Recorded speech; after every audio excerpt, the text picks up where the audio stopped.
เฮ้ยอุกใจบ่เลยอุกใจยังก็ได้ที่สุดเจ้าของอย่างนั้น ใจลูกเต่าแบบใหญ่ขึ้นมาบุญบออยู่บอนเศร้าให้เขา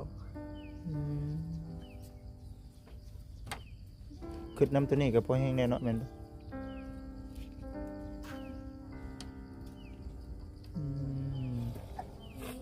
เพื่อใหญ่มาเขานำซ้ำไปอีกปานนี้ติ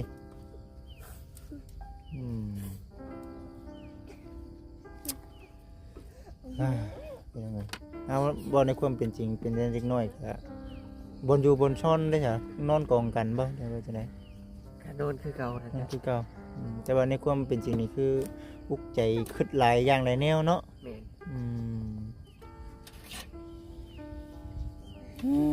พี่น้องเอ้ยชู้ๆเด้ออย่าขี้ดื้อเอาน้องซอยพ่อกับแม่เห็นบ่พ่อกับแม่เพิ่นตั้งใจไปเฮ็ดเวียกเฮ็ดงานคำคืนกับบทยุทธบริยอนเด้อน้องหนาเด้อ โดย เพราะฉะนั้นก็อาศัยเจ้าแหน่เบิ่งน้องเบิ่งหนุ่มทั้งเจ้าก็สู้ๆบ่แดงเอ้ยเนาะสู้ๆซ้ำมาสบายดีเออ มาบันนี้ ใหญ่แล้วมังขนมนี่ เดี๋ยวขนม กินมะละขนมมาทบทวนกันไหมอันน่ะผู้เอ้ยชื่อหยังแอนนาผู้ที่สอง สละ เท่าเด่นนะวะสละบ่แอนนา ดิน แอนนาแล้วก็เด่นเท่าเด่นเนาะได้กับพุ่นนอนบ่ สละ สละแล้วก็ผู้นี้นุชผู้นี้ นู นูเออยิ้มจ้าคนเลยถือว่ากกโมเอามื้อนี้เป็นมื้อมันชุกเนาะ แม่ คือว่ามันใกล้สิปิดเดี๋ยวได้พี่น้องเนาะใกล้สิปิดนะเฮียนเนี่ยได้พี่นาอยู่ห้องบ่ได้ ปสี่ ห้องป .4 บ่นี่ เสียงผ่านเรียนที่สองแล้วกับเขาอันอยู่ของปสี่ โอ้ตะกี้ป .3 แม่ โอ้เก่งแค่วันน้อยๆหนึงก็ได้ฮ่าเอาสามพี่น้องเอ้ยเนาะก็เป็นครอบครัวเคสนี้ก็ทั้งอ้ายเพิ่นก็เคยมาอยู่พี่น้องเนาะทั้งอ้ายเตียงอ้ายบุญได้หลายช่องอยู่เมื่อก่อนก็ได้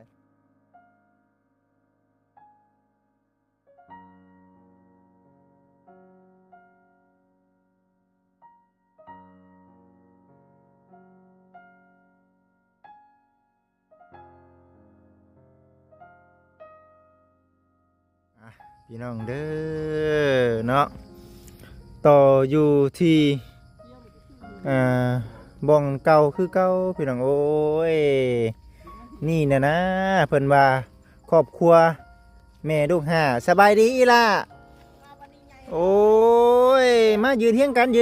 กล้ๆกันมายืนไงยืนนี่มาบ่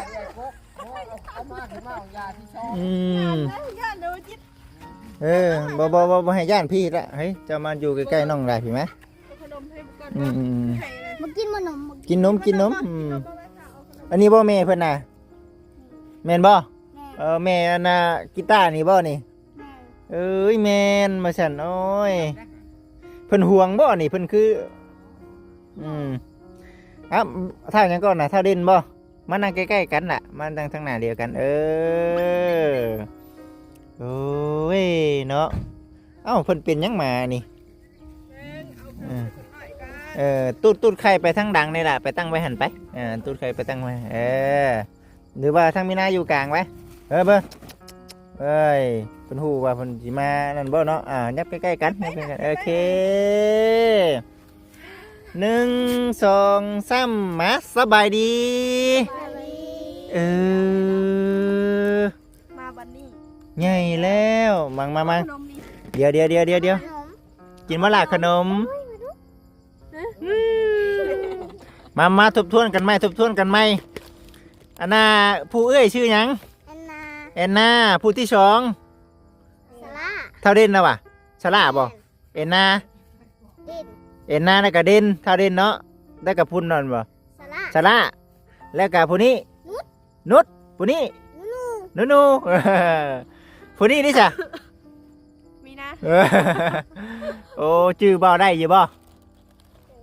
นั่นเคยมาหาอยู่พี่น้องเลยเนาะ เบิ่งอันน่ะผู้น้อยนั่นกินได้บ่ขนมน่ะ ขนมนี่ เอาเจ้าแกะให้เฮ้ยน้องเพิ่นจังบ่ย่านแกะจังบ่ย่านแม่ไปใช้แม่น่ะนางแอนนา แม่เฮ็ดเวียกอยู่แถวเมือง ไปรับจ้างคือเก่าเป็นจังไดเดี๋ยวนี้เฮ้อมันยังนอนอยู่กระต๊อบคือเก่าบ่เดี๋ยวนี้อืมเอาให้เพิ่น ขนม ขนมนี่อ่ะ เพิ่นย่านบ่ดอก อันนี้อ่ะจับเอาลูกเอาไว้ จับอยู่บ่บ่อยู่ดอกให้น้องนุดนูหั่นน้องนุดนูอยู่ดอกละอยู่ดอกเดี๋ยวเพิ่นสิให้อยู่ดอกเพิ่นสิให้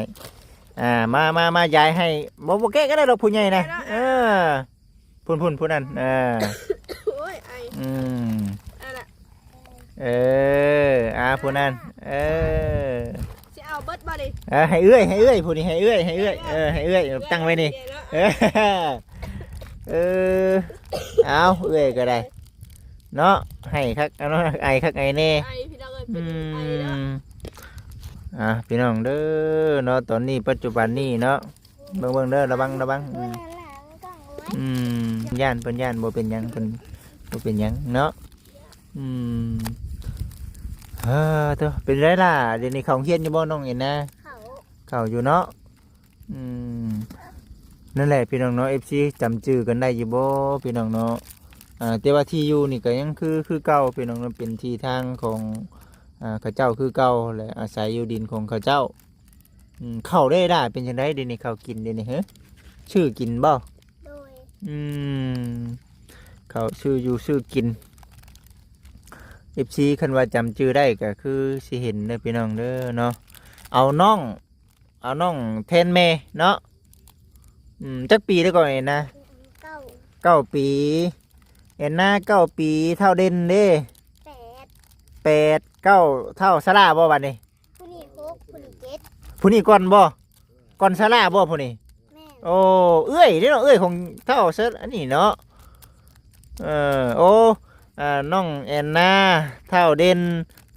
นางนุชนูแล้วก็เท่าสลาแล้วก็เฮ้ยนางนุชได้ชื่อนี่เนาะผู้นี้ชื่อนุชนูโอ้โหชื่อหลายชื่อหลายอันนี้บ่จิตเด้อนี่สามีนา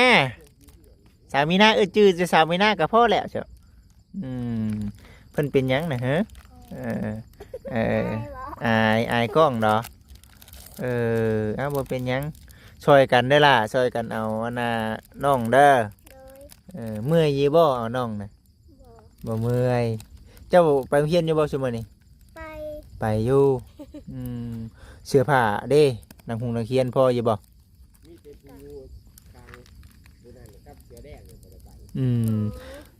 ผู้ใดแน่บ่ไปโรงเรียนยังบ่ทันเข้าเลยเข้าแต่เท่าเด่นกับเจ้าเอาพี่น้องเอ้ยเนาะถือว่าย่านบ่อุ้มอุ้มใส่กันอุ้มใส่กันโอ้ยเอาน้องซอยบ่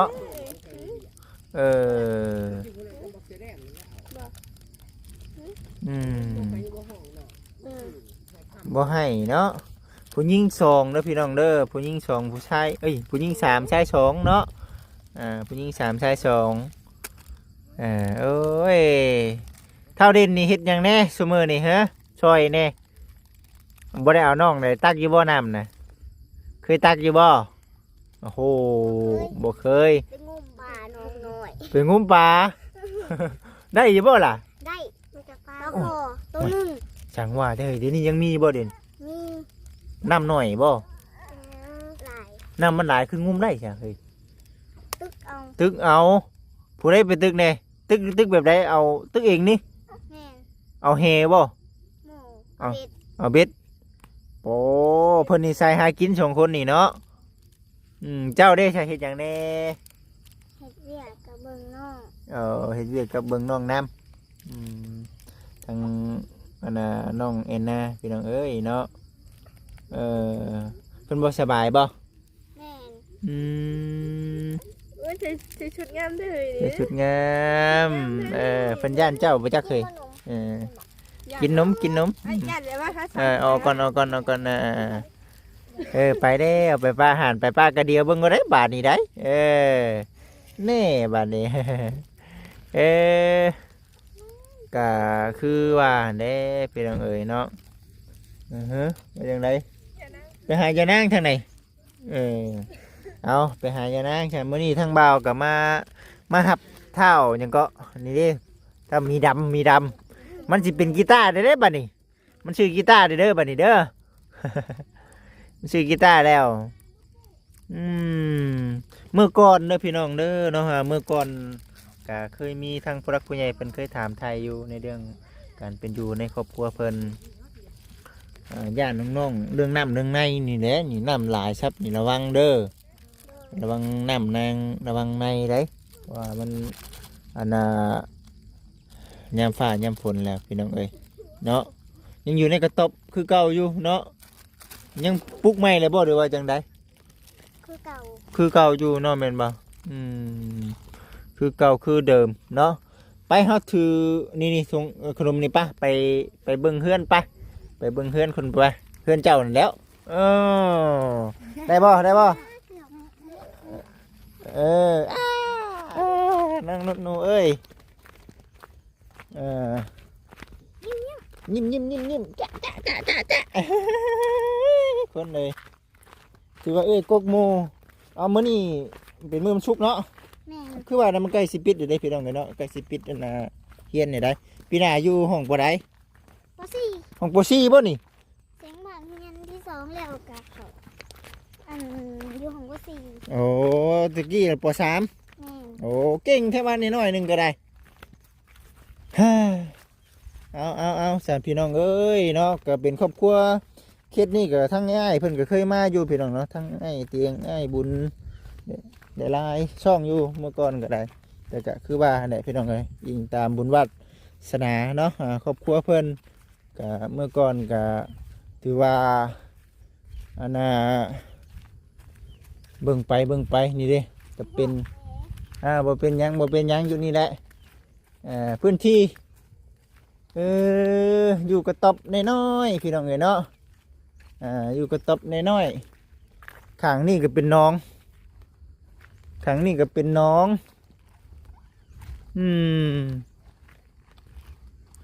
เฮ้อดู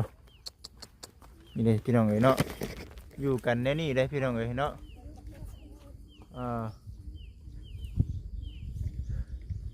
ถือว่าหาอยู่หากินไปวันก็มีน้องเนาะน้องอ้อมขังอ้อมแอวมาธรรมดาบ่ลงได้ดิเอาสบายดีบ่ได้สบายดี โอ้ตอนเล่งบ่ไปเฮ็ดงานบ่ได้ไปบ่คือเก่าเส้นเดิมเฮาเนาะพี่น้องเอ้ยเอามานั่งน่ะมานั่งมาเยี่ยมก่อนมื้อนี้ว่ามาเยี่ยมบ่ได้มาแต่เฮิงแล้วส่วนมากจะเฮ็ดงานจักโมงก็เมื่อใดก็เฮ็ด 4 โมง 4 โมงตอนนั้นเอง ตอนแรกแต่ว่าพอผักแล้วบ่ไหวเฮ็ดแต่กลางเว้น เฮ็ดงานหยังก็ ล้างถ้วย โอ้ล้างถ้วยคือกันเมียก็ไปเฮ็ดงานล้างถ้วยคือกันเนาะ แม่น ว่าได้ก็พี่น้องเอ้ยเนาะสิได้นี่หลายคนลูกเต้าหลายคนฉู่เนาะถือว่าฉู่ดีเบิ่งคือเลย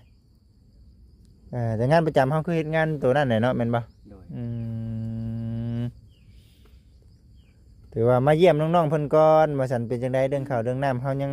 ซื้ออยู่ซื้อกินคือเก่าเนาะ โดย นั่งรถหนูเอ้ยเนาะ เพิ่นผู้เป็นเมียเด้เฮ็ดกลางคืนบ่ แม่น เมื่อก่อนก็เฮ็ดน้ำกันบ่เฮ้ย แม่นเมื่อก่อนเฮ็ดทำการ คือว่าแหละมันต้องคันผู้ใดผู้หนึงก็ต้องได้นั่นเนาะต้องอยู่น้ำลูกเนาะ แม่น ต้องได้อยู่น้ำลูกยิ้มได้เฮ้ยปัดนี่ตะกี้ย่านเนาะย่านตะกี้ย่านตะกี้โอ้ ฮ่าเด้อก็นั่นแหละพี่น้องเอ้ยเนาะ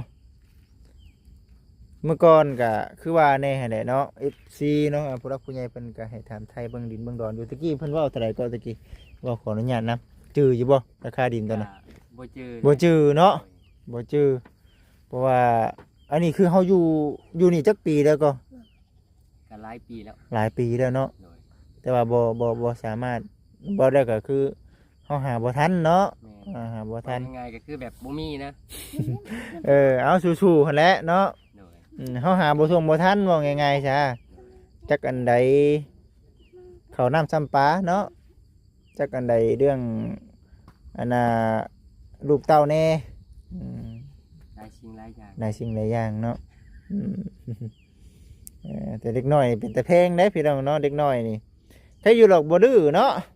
อืมเนาะ เอ๊ะหอดยาม ตัวยาเป็นนะตัวยาเบิ่งก่อนตัวยางามเบิ่งก่อน งามๆติ ตัวยางามก่อน ถึงยาเป็นบ่นี่เออ ตัวยาก่อนไว้ กินข้าวกับยังช่ไอ้น้ามื้อนี่ เขากับแกงหน่อไม้ กินข้าวกับแกงหน่อไม้แต่ว่าในเรื่อง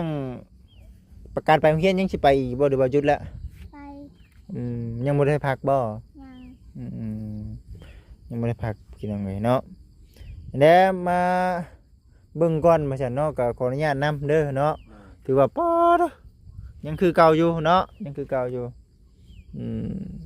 เพราะว่ามื้อปีกายนี่บ่เฮามาเนาะบ่แม่นบ่แม่นบ่ ไก่ ปีกายนี่เนาะ โดย ปีกายนี่ผ่านมานี่ก็หลายเดือนแต่แรกพี่น้องเอ้ยเนาะเมื่อก่อน FC เพิ่นก็เป็นห่วงนํอันนี้แน่น้องๆบ่ได้พากันลักลงประเด็นบ่ บ่ ฮะ บ่ค่อยลง เออ อยากลงขอลง ขอลงบ่ ขอลง ขอลงกับมันพ่อแม่อยู่หั่นแหละเนาะ โดย พ่อกับแม่เฮาอยู่จักปีแล้วก็ทางเจ้าบ่แดงเนาะแม่นบ่เจ้าชื่อบ่แดงจักปีแล้วก็ 31 ปี 31 ปีคือยังหนุ่มอยู่ได้พี่น้องเอ้ยเนาะ เออจ้ายิ้มเว้ยบัดผมขึ้นไปทั้งเทิงพุ่นน่ะเพิ่นคืออยากให้นี่แหละเฮ้ย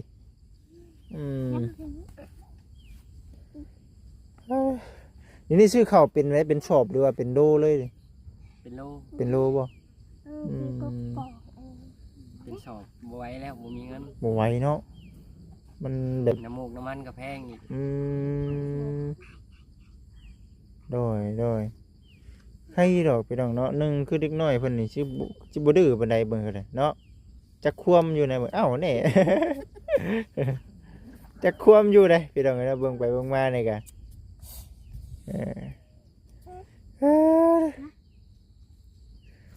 เท่าเด่นจะขึ้นไปทางเทิงอยู่บ่ฮะ คือว่าแน่นอนคนยังขายคือเก่าอยู่บ่ยังอยู่ที่ตอนนั้นน่ะเพิ่นยังขายคือเก่าอยู่บ่ จังหวะดิเห็นเพิ่นออกมาทางอยู่บาง บ่ 2 ขีดหลังนี่ บุกบืนพี่น้องเอ้ยเนาะ บุกบืนเพิ่นก็ได้จักอันใดลูกเต้าจักอันใดเขาน้ำซ้ำปลาเนาะกันไปกันมาแน่พี่น้องเอ้ยเนาะมื้อนี้มาว่าสิมารับอันน่ะเท่านั้นได้ไปมื้อนี้ เมื่อเลี้ยงซอยก็หน้าก่อนว่าซั่น นั่นแหละโอ้ยปีกายนี่น้ำท่วมบ่ปีกายนี่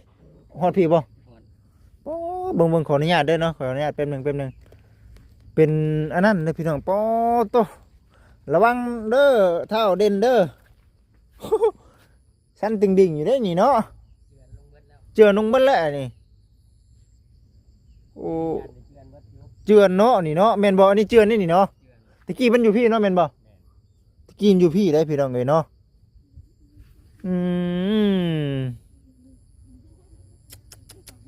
สุดยอดพี่น้องเอ้ยขออนุญาตเด้อพี่น้องเด้อขออนุญาตนำอุ้ยขอโทษนี่เด้พี่น้องเนาะเป็นกระตอบทางน้องแอนนาเพิ่นกับครอบครัวเนาะพากันอยู่แต่ว่าพื้นไผ่ได้ซะ เพิ่นไผ กะไต่น้ำป่าอยู่เทิงแหละ ต่อลงมาบ่ โดย โอ้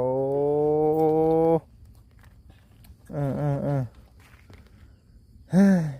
เนาะเอาซันเดอร์มีแต่ว่าสิได้อันน่ะกลับแหละเด้อเนาะเดี๋ยวมื้อหน้ามื้อในถ้าหากว่า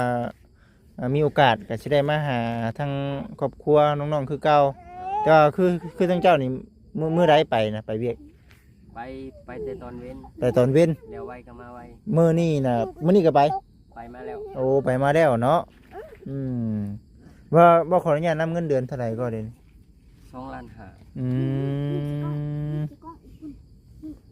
เอาสาสู้ๆใครกลัวเฮาบ่มีแนวเฮ็ดได้เนาะอืมแต่ล่างถ้วยนี่เป็นห่านบ่ เป็นหา สุดยอดถ้วย บ่ นี่ แม่นว่าเฮาไปแล้วสิเฉพาะแต่ล่างถ้วยบ่แม่นได บ่แม่นบ่ เฮาไปแล้วเฮาต้องเลยทูพื้นอนามัยพื้นก่อนสั่นลุมสั่นเทิงก่อนสิได้ล้างถ้วยนี่ เอ้าบ่แม่นว่างานล่างถ้วยเนาะ แม่น บ่แม่นงานถ้วยอย่างเดียว แม่น เอา แต่ถ้างานล้างถ้วยอย่างเดียวมันก็สิราคาบ่สูงปานนั้น เอาว่าขออนุญาตกระเทินได้เว้างานได้เจ้าไปเจ้าเฮ็ดหยังแน่ทูพื้นก่อนแรก ทู ๆ พื้น เข้าไปหอดหาดแล้วก็ล้างถ้วยล้างจอกแล้วเบิดแล้วก็ออกมา เสร็จอยู่บ่โต๊ะตังนี่ บ่ได้เสร็จ โอ้ มี มี พ แต่ นักงานเขาเฮ็ดส่วงแรง อืมมันเป็นห้านอาหารบ่ห้านกินดื่ม หันกินลืมหันเบียร์ ห้านเบียร์2ชั้นพุ่นบ่ แม่น ถูพื้นมันทั้ง2ชั้นเลย แม่น โอ้เด้อเนาะบุกบืนพี่น้องเอ้ยเนาะคันบ่เฮ็ดปัดบ่ได้เนาะ โดย แต่ว่างานนี้จะเฮ็ดจักปีแล้วนี่อยู่บ่อนนี่ ประมาณหมอง5-6 ปีนี่ โอ้ก็ถือว่าเป็นงานที่เฮาชินเคยแล้วเนาะ แม่น อืมโอ้5-6 ปียัง2 ล้าน5นั่นได้เนาะแต่ว่าเพิ่นบ่ฮักหยังบ่ว่าไปได้การมันออกมาแล้ว ก็บ่ได้หา เออ นอกจากที่ว่าคันเฮาขาดเคินบ่มีน่ะเขาเบิกน้ำเพิ่นก่อนนะซื้อข้าวซื้อน้ำบ่นะได้ แต่ว่ามีมือหยุดบ่ บ่มีมือหยุดแหละเพราะว่ามันมีแขกตลอดเลยกลางคืน ถ้าหากว่าบ่ขออนุญาตนำเฮาบ่สบายเฮาบ่สบายแต่เฮาหยุดแบบนี้ซะ ก็ต้องมีคนไปเปลี่ยนเฮ็ดให้ ในเรื่องเงินเฮาเด้ เงินเฮาก็ยังคือเก่า โอ้บ่ได้ฮักแล้วว่า บ่ได้ โอ้ใครอยู่คันว่าบ่ได้ฮักเนาะแต่ว่าสมมุติว่ามันบ่มีคนเลยซะคนไปเปลี่ยน ก็จำเป็นต้องได้พื้นไปแหละ โอ้ เพราะว่ามันเป็นเวียกภาระของเฮาในเฮาต้องได้เฮ็ดส่วนนี้ครับพี่โซ โอ้คันบ่ได้เนาะบ่ได้ก็บ่แบบง่ายๆคันบ่มีคนก็จำเป็นต้องเฮาเองเนาะ แม่น อืมเป็นงานที่ว่ากดดันพอสมควรได้นี่เนาะถ้าหากว่าเฮาอยู่ดีมีแฮงก็ยังว่าใครเนาะ แม่น ถ้าหากว่ายามใดเฮาเจ็บเป็นอุ่นมานี่บ่มีคนเปลี่ยนนี่จำเป็น ต้องได้งมไป โอ้ยเนาะโอ้ยพี่น้องเอ้ยเอาสันสู้ๆมื้อนี้พา FC มาเยี่ยมยามเบิ่งคำทั้งน้องๆก่อนว่าซั่นน่ะนะ โดย ถือว่ามาอัปเดตเบิ่งเรื่องข่าวเรื่องน้ำคือเก่าพี่น้องเด้อเนาะลำบากลำบนในกันเรื่องที่ทางน้ำแน่เนาะที่ทางน้ำแน่พี่น้องยังอยู่โกนห้องเฮาคือเก่า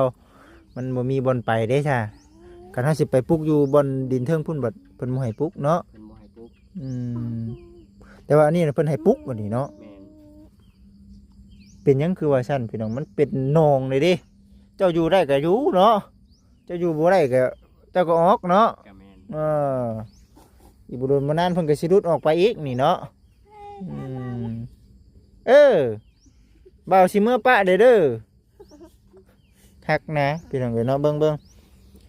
ผู้ดีซื้อขนมมาต้อนน้องๆแน่ผมกินนี่ก็ได้แล้วก็เป็นน้ำจิตน้ำใจของบ่จิตเด็กๆน้อยๆเด้อทางบ่อแดงเด้อ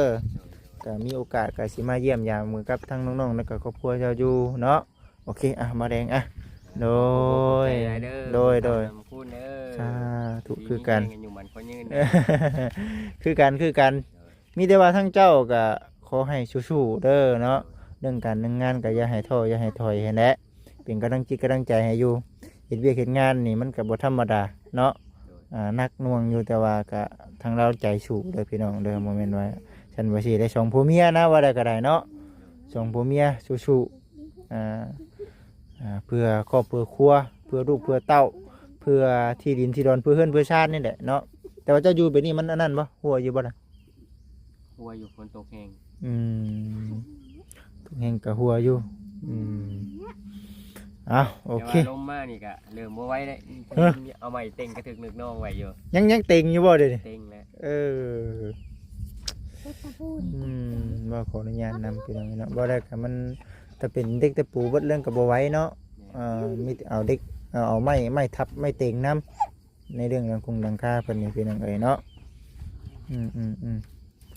เอาก่อนอื่นเป็นจังได๋ปัจจุบันนี่เคยคิดท่ออยู่บ่ ก็เคยอยู่ เคยบ่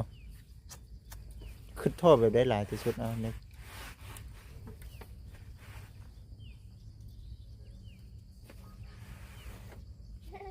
อืมเฮ้ยอุกใจบ่ได้อุกใจหยังก็หลายที่สุดเจ้าขออนุญาตนำ ใจน้ำลูกเต่าเป็นใหญ่ขึ้นมาบุญบ่อยู่บอนเศร้าให้เขา ขึ้นน้ำตัวนี้กับพ่อแห้งแน่เนาะแม่นบ่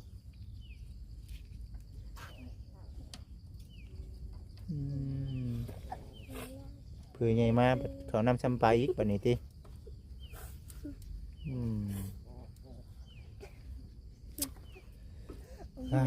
เป็นยังไงเอาบ่ในความเป็นจริงเป็นเล็กน้อยก็บนอยู่บนช่อนได้จ้ะนอนกองกันบ่ได้ว่าจังได๋ ก็โดนคือเก่านะ นั่น จ๊ะ คือเก่าแต่ว่าในความเป็นจริงนี่คืออุกใจคิดหลายอย่างหลายแนวเนาะ แม่น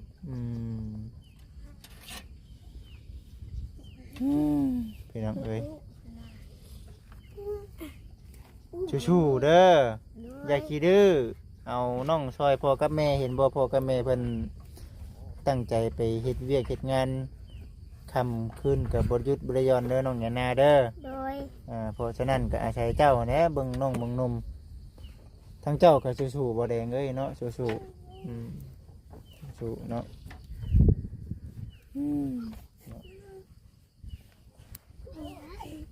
คันผู้รักผู้ใหญ่เพิ่นเบิ่งเจ้าคำว่าเพิ่นช่วยเจ้าได้เพิ่นอยากเจ้าจะขอหยังนำเพิ่นอ่ะ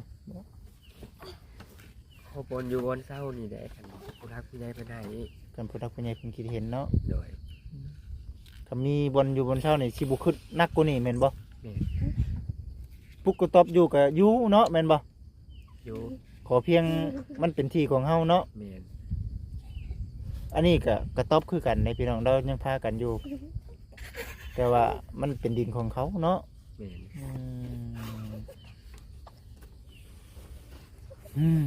เนาะเอาจังใดก็ขอให้บุญวาสนามีเด้อเนาะขอให้ผู้รักผู้ใหญ่เป็นคิดเห็น โดย ถือว่าจิตก็ช่วยยังได้บ่หลาย โดย เพียงแต่ว่าช่วยเป็นสื่อกลางพี่น้องเอ้ยเนาะครอบครัวเพิ่นนี่บ่จิตฮู้มาตั้งแต่ปีกายนี่พี่น้องเนาะแต่ว่าก็คือเว้าแน่แหละบุญวาสนาไผดาวเนาะบุญวาสนาไผดาวแล้วก็บุญวาสนายังบ่ทันมาฮอดมาถึงเนาะอันนี้ก็บ่จิตก็เว้าบ่ถูกแล้วก็เว้าไปก่อนบ่ได้มีแต่ว่าสุดแล้วแต่ผู้หลักผู้ใหญ่เพิ่นพิจารณาเด้อบ่แดงเด้อเนาะไปฉันว่าได้ก็ได้มีแต่ว่าขอให้เจ้าสู้ๆเด้อบ่แดงเด้อ โดย โอเคมาสบายดีโอเคไปเด้อไปก่อนนั่งเงินนะไปขออนุญาตนะเจ้าหันอุ้มลูกอุ้มน้องไปให้แน่นี่ไผเท่ายังก็สิไปนำเอาเท่าเด่นบ่แม่เพิ่นบ่ตัวนี้ขอบใจเด้อนี่เด้อตั้งใจมาหาเพิ่นพี่น้องเอ้ยเนาะแล้วก็คือว่าแน่หั่นแหละชื่ออันน่ะชื่อไข่แน่พี่น้องแล้วก็อันน่ะคือพี่น้อง FC เห็นนั่นแหละเนาะชื่อคุ้งชื่อไข่ชื่อบุษังแน่มาฝากมาต้อนเพิ่นแล้วก็เงินคำให้กับทั้งน้องๆเพิ่นนั่นแหละแล้วก็กับแม่ตู้เราก็เป็นน้ำจิตน้ำใจของบ่จิตพี่น้องเนาะอันนี้ก็ช่วยกันเนาะแต่ว่าในเรื่องของทั้งครอบครัวของเบาแดงเนาะเบาแดงพ่อลูกห้าพี่น้องเอ้ยเนาะเป็นครอบครัวที่ลำบากเนาะลำบากพอสมควรอยู่โกนน้องพี่น้องเนาะอยู่โกนน้องคันโบอันนั้นเนี่ยพี่น้องเนาะคึดอุกใจอยู่เดี๋ยวนี้ก็ได้ประชันโอ้ยบ่จิตเลยผู้ครอบครัวเพิ่นตั้งแต่ปีก่อนพุ่นก็คึดกระบาบน้ำเล่าอยู่ก็สุดแล้วแต่FC แล้วก็ทั้งผู้ ผู้รักผู้ใหญ่พิจารณาเด้อพี่น้องเด้อเอามีแต่ว่าฝากเนาะฝากพ่อแม่พี่น้องทั้งผู้รักผู้ใหญ่พร้อมเนาะพิจารณาเบิ่งทั้งครอบครัวเพิ่นเด้อพี่น้องเด้อเนาะทั้งบ่จิตเองก็บ่ขอห้องหยังหลายมีแต่ว่าคันว่าได้เห็นคลิปนี้ก็ถ้าเป็นไปได้เนาะพี่น้องเนาะถ้าเป็นไปได้ก็อยากให้ครอบครัวเพิ่นเนาะมีที่พักที่เช่าอยู่เพราะว่าเป็นครอบครัวที่ชู้ได้ชู้คือกลางคืนกลางเว้นกับบริยุทธ์บริยอนพี่น้องเนาะอันนี้ก็บ่จิตเห็นเพิ่นชู้มาตั้งแต่ปีกายนี่ปีนี้เพิ่นยังชู้คือเก่าอยู่ในเรื่องการหาอยู่หากินเป็นครอบครัวที่ชู้เนาะแต่ว่าลูกหลายก็ตรงนี้แหละพี่น้องเนาะFC หลายๆคนก็คิดอยู่แล้วว่าลูกหลายคนมันหาคือว่าอะไรพี่น้องมันได้เป็นได้เนาะพี่น้องเนาะในเมื่อมันเกิดมาแล้วเขาก็เลี้ยงเอาพี่น้องเนาะเอามีแต่ว่าพ่อแม่พี่น้อง FC พิจารณาเบิ่งเด้อพี่น้องเด้อเนาะผู้รักผู้ใหญ่พร้อมกันเป็นอะไรก็ได้สำหรับคลิปนี้บ่จิกก็สิได้กลับก่อนมาหับหมาน้อยสิได้เมื่อเลี้ยงชอยไม่ตู้เพิ่นเนาะไปสั้นพี่น้องเนาะสำหรับคลิปนี้ก็ได้ขอกล่าวคำว่าสบายดี